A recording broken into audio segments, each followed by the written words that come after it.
So this is our magnetic mosquito screen, which works really well. Again, all the details of this whole van you can find online at Vanderlust.life, and you can read up on everything up there. We're going to show you some of the central components here of the whole build out, coming down into the refrigerator to start. So we got a freezer, we got ice cream, we got ice cubes, and then a nice ample amount of food for 2 people comfortably, you know, depending on how much you're eating, but for easily like a week or 2. I put it here and not like over here so that it would be accessible from outside without getting your feet inside the van. So that was the primary focus of that. And same thing with the stuff that's in the drawer here. Utensils, various other like junk drawer stuff. We got our bowls and our dishes and batteries and all these other things in here. It's a junk drawer basically. But again, accessible from outside. That was very important, and easily accessible from inside, of course. So as we step up in here to this like central component system, we've got our countertop, which we custom made, again, aesthetic approach being paramount.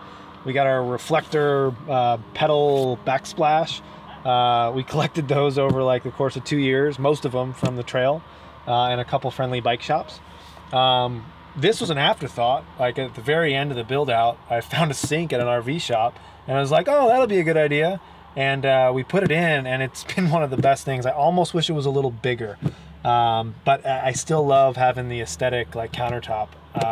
Anyway, we got a 1/4-inch spigot here for our water.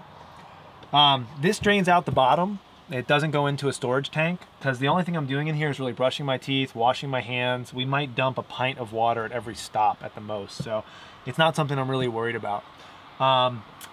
No stove, you'll notice, and that's one of the biggest questions that we get is, well, how come you didn't put a stove in? And I do have a stove in the back with all my camping gear, which I'll show you in a bit, but I didn't want all the food splatter and the smells, and then subsequently the ants that would come after that, and the mess. So I found myself on the trips that I took when I first bought the van empty.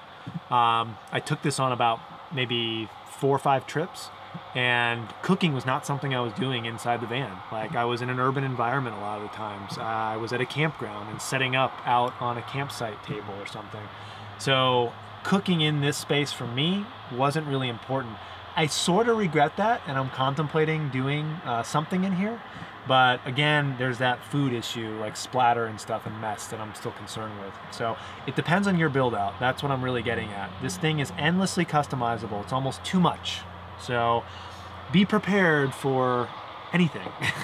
You can do whatever you want with your build out. What's important to you is what you can put into it.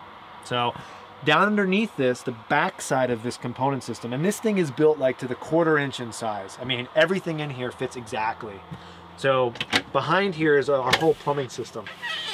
And it's gonna be tough to kind of make out everything. This is just for a quick overview, but we've got a 20-gallon water tank.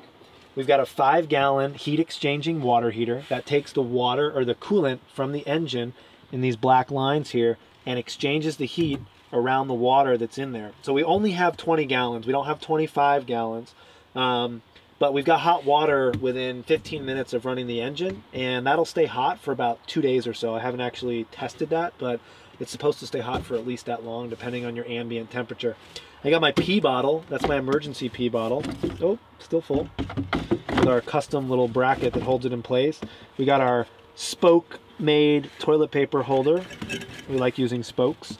We've got a water accumulator tank, and we got our water pump down here. And that's everything. This is the back of the refrigerator. This duct work. So we don't have a vent that goes outside the van. It's something that I just didn't want to do, and then having that whole plastic vent thing outside. So instead, to exhaust this hot air that accumulates in this cabinet, I've got this duct coming right off of the little fan on the back of the refrigerator, and it seals right out to the outside of the cabinet. So it's exhausting this hot air into the cabin of the vehicle, which is fine, but it really helps out a lot.